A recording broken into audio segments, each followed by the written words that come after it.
ഓഫീസുകളിൽ വെച്ചെഴുതാൻ ഉപയോഗിക്കുന്ന ബോർഡാണ് റൈറ്റിംഗ് ബോർഡ്. ഇതിന് തയ്യാറാക്കുന്നതിന് 32 ഔൺസ് ഒരു ഫുൾ ബോർഡ് എടുത്ത് അതിന് നടുവേ രണ്ടായിട്ട് മുറിച്ച് കൂട്ടി ഒട്ടിച്ചു കഴിഞ്ഞാൽ ആവശ്യമായ ബലം കിട്ടും. ഇതേപോലെ റൈറ്റിംഗ് ബോർഡ് ഉണ്ടാക്കുന്നതിന് മാർക്കറ്റിൽ ഉപയോഗത്തിലിരിക്കുന്ന ഒന്നാണ്. ഇതിന് പറയുന്നത് ഹാർഡ് ബോർഡ് എന്നാണ്.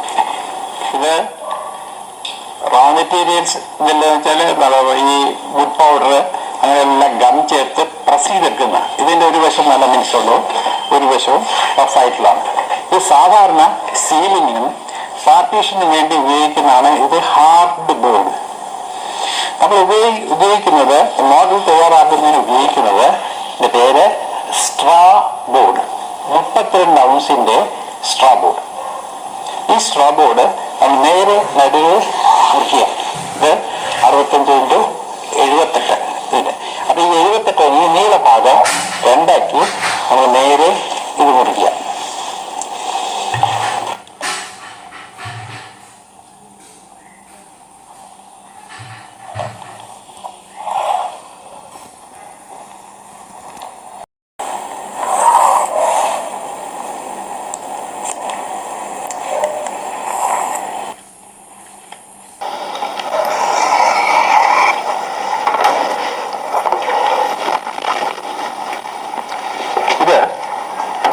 നമ്മൾ ഫയൽ ബോർഡ് തയ്യാറാക്കിയതുപോലെ ഇതില് ഈ രണ്ട് ബോർഡും തമ്മിൽ പശ തേച്ച് ഒട്ടിക്കുക. ഈ പശ തേക്കുമ്പോൾ ശ്രദ്ധിക്കേണ്ട ഒരു കാര്യം, ഇത് എളുപ്പത്തിൽ ഒട്ടുന്നതിന് നമ്മൾ പശയില് ഫെവിക്കോൾ കൂടി ചേർക്കുക.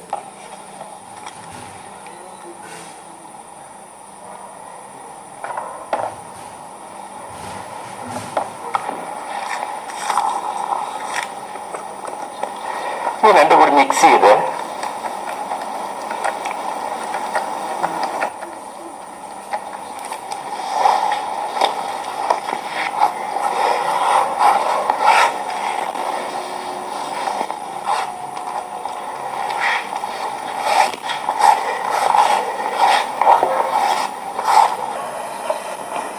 രണ്ട് ബോർഡും തമ്മിൽ കൂട്ടി ഒട്ടിക്കുക.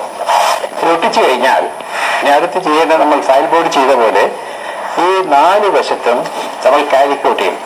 ഈ കാലിക്കൊട്ടിക്കാനായിട്ട് ഈ 4 വശത്തും ഒട്ടിച്ചതിന് ശേഷം ഒരു ഫാൻസി പേപ്പർ ഒട്ടിക്കുക. തുല്യ രീതിയിൽ ചുറ്റും കാലിക്കോ കാണത്തക്ക രീതിയിൽ ഒരു ഫാൻസി പേപ്പർ ഒട്ടിക്കുക. ഇതിൻ്റെ 4 വശത്തും കാലിക്കോ ഒട്ടിച്ചു, ഫാൻസി പേപ്പർ ഇവിടെ ഒട്ടിച്ചു. റൈറ്റിംഗ് ബോർഡിൽ നമുക്ക് ഫാൻസി പേപ്പറോ അല്ലെങ്കിൽ അതുപോലുള്ള കളർഫുൾ ആയിട്ടുള്ള പേപ്പർ നമുക്ക് ഒട്ടിക്കാം. ഓഫീസ് ഫയൽ ബോർഡിൽ നമ്മൾ പ്ലെയിൻ പേപ്പർ മാത്രമേ ഒട്ടിക്കാൻ പാടുള്ളൂ. അത് വളരെയധികം ശ്രദ്ധിക്കേണ്ട ഒരു കാര്യമാണ്. ഓഫീസ് ഫയൽ ബോർഡിലെ പ്ലെയിൻ പേപ്പർ, പ്ലെയിൻ കളറിലുള്ള പേപ്പർ മാത്രമേ ഒട്ടിക്കാൻ പാടുള്ളൂ. റൈറ്റിംഗ് ബോർഡിൽ നമുക്ക് ഇതേപോലെ കളർഫുൾ ആയിട്ടുള്ള ഫാൻസി പേപ്പർ ഒട്ടിക്കാം. ഇനി നമുക്ക് ഈ 4 കോർണറിലും നമുക്ക് വരുന്ന ഈ വിസിറ്റിംഗ് കാർഡ്സോ അങ്ങനെ എന്തെങ്കിലും പേപ്പർ വെക്കുന്നതിന് വേണ്ടിയിട്ട് ഈ 4 കോർണറിലും ഓരോ പോക്കറ്റ്സ് ഉണ്ടാക്കണം. ഈ പോക്കറ്റ്സ് ഉണ്ടാക്കുന്നതിന് 20 സെന്റിമീറ്റർ സമചതുരത്തിൽ കാലിക്കോ 2 പീസ് മുറിച്ചെടുക്കുക. 20 സെന്റിമീറ്റർ സമചതുരത്തിൽ. എന്നിട്ട് ഇതിനെ ഡയഗണലായിട്ട് നമ്മൾ കട്ട് ചെയ്യാം. അപ്പോൾ നമുക്ക് 4 പീസ് കിട്ടും. അതേപോലെ 10 സെന്റിമീറ്റർ സമചതുരത്തിൽ 2 8 ഔൺസ് സ്ട്രാ ബോർഡ്. ഇതാണ് 8 ഔൺസ്. 8 ഔൺസ് സ്ട്രാ ബോർഡ് ഉപയോഗിച്ച് ഇതേപോലെ 10 സെന്റിമീറ്റർ സമചതുരത്തിൽ 2 എണ്ണം ആക്കിയെടുക്കുക.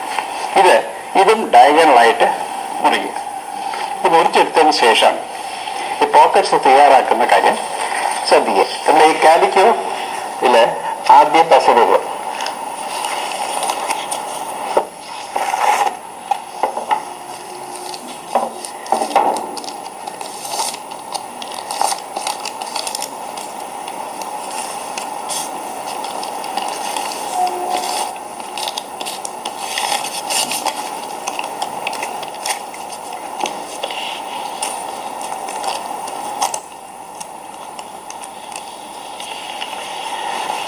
കാലിൽ പശ വെച്ചതിന് ശേഷം ഈ ബേസിൽ നിന്ന് 1 സെന്റിമീറ്റർ മുകളിലായിട്ട് ഇത് ഈ കാർഡ്ബോർഡിന്റെ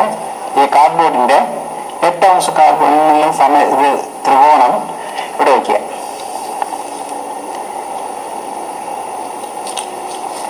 ഈ താഴെ നിന്ന് 1 സെന്റിമീറ്റർ മുകളിലാക്കിയിട്ട് വയ്ക്കുക. എന്നിട്ട് ഇത് ഈ 1 സെന്റിമീറ്റർ ഉള്ളിലേക്ക് മടക്കുക.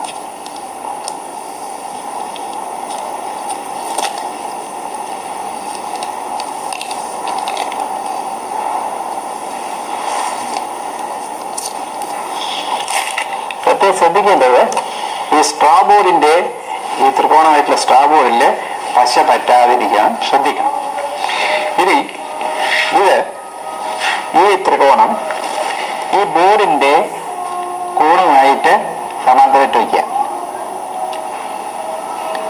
സ്ട്രാബോർഡ് ഈ ബോർഡിന്റെ എഡ്ജുമായിട്ട് കോയിൻസൈഡ് ചെയ്ത് വരത്തക്ക രീതിയിൽ വയ്ക്കുക.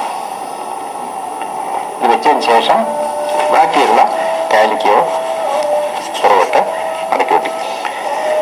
ഇടയിൽ നമുക്ക് ഈ എക്സസ് ഉള്ള ഇത്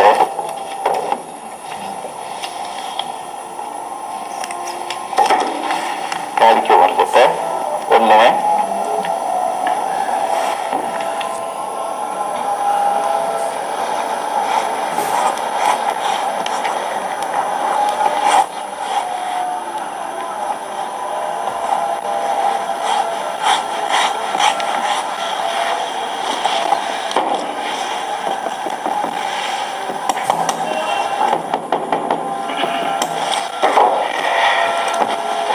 ഒരു പോക്കറ്റായി. ഇനി അടുത്ത പോക്കറ്റും വയ്ക്കുക.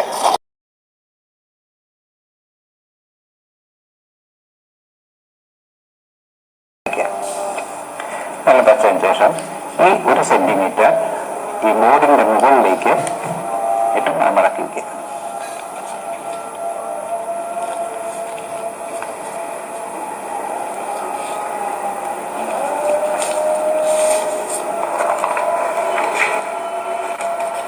കോർണറില് ഈ ബോൾ ഈ കോർണറിൽ കൃത്യമായിട്ട് എത്തക്ക രീതിയിൽ വെച്ചതിന് ശേഷം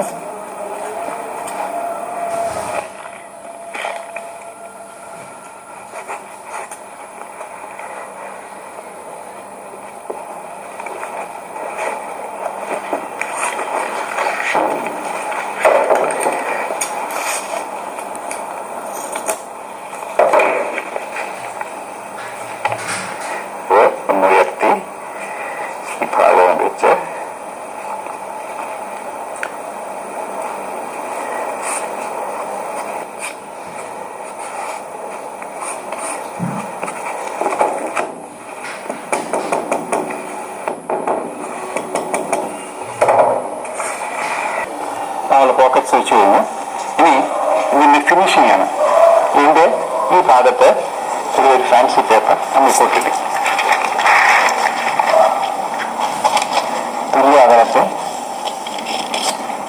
കാണത്തക്ക രീതിയിൽ അതിനേക്കാൾ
പക്ഷെ എല്ലാ ഭാഗത്തും വരണ്ടിട്ടുണ്ടോ എന്ന് ഒരു വിരൽ ഉപയോഗിച്ച് അതിന്റെ എഡ്ജസ് ഈ വക്കിലെല്ലാം കൃത്യമായി പശ വന്നിട്ടുണ്ടോ എന്ന് നമ്മൾ പരിശോധിച്ചതിന് ശേഷമാണ് പൊട്ടിക്കാനായിട്ട്. ഇതിന്റെ ഈ 3 വശവും തുല്യമായി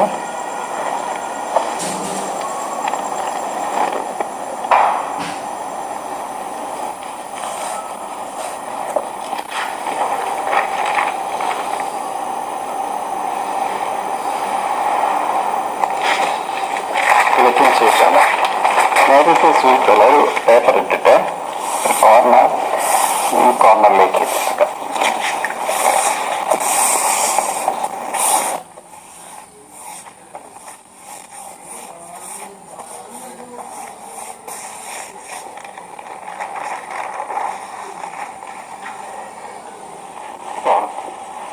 നമ്മുടെ